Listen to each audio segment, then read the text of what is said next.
Ստեղ գրված է նաև, որ մասնակի հատուցում, այսինքն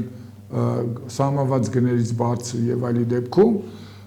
նախատեսում է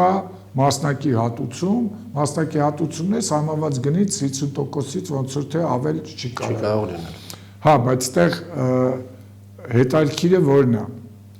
Հետաքրքիրը այն է, որ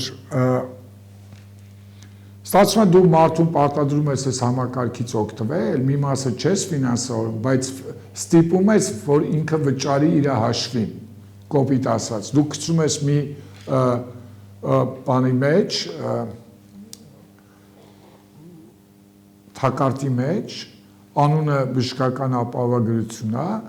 այն դեպքերում, երբ որ պետությունը չի ֆինանսավորում, հիմնադրամը չի ֆինանսավորում, բայց մարդուն ստիպելու ես այն 50%-ը ինքը վճարի։ Բայց ամենահետաքրքիրը ինչ է գրված նախագծում, ես ասեմ, շատ հետաքրքիր է, նպատակ դա մասում է գրված, ասում է գրել են, որ համաֆինանսավորումը կամ մասնակի հատուցումը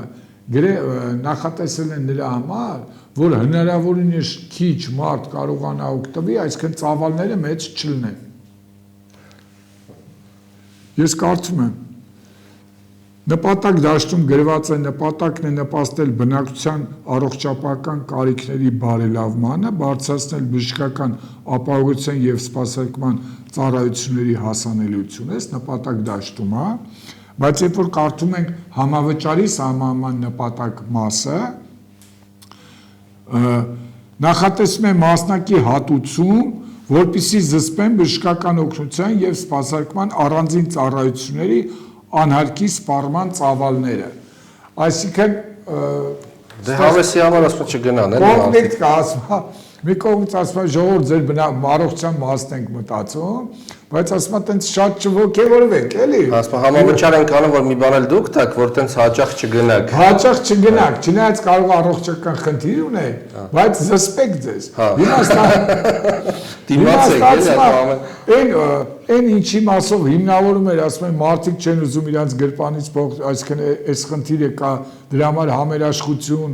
սենց սոլիդարություն, մյուս կողմից ասում է, այսինքն դրել ենք, որ մարդիկ հաճախ չօգտվեն։ Հիմա ասում է, այն հայտի դասական ասում է, հիմա կողմնորոշվեք, դուք ուզում եք բուժեք, թե չբուժեք։ Դե ես այդ մասի հետ համաձայն եմ, Փայլակ ջան, դե մարդիկ կան, չէ, մի տեղը ցավում է բժշկի։